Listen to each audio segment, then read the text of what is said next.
Householders and hotel keepers in the area were warned to open windows to avoid shattered glass. Tremors from the blast would be felt hundreds of miles away.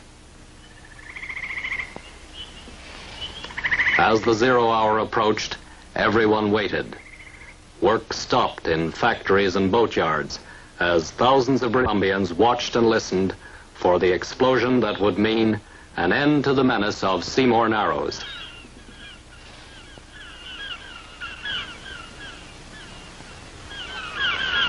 Then, off went the signal rocket. And at 9:31 a.m. Pacific time, off went the top of Ripple Rock.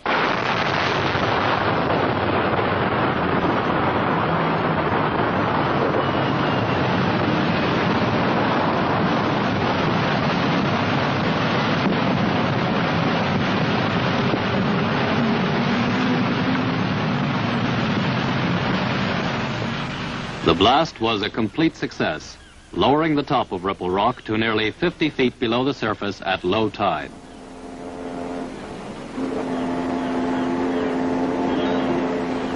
All ships plying between West Coast ports now enjoy clear sailing.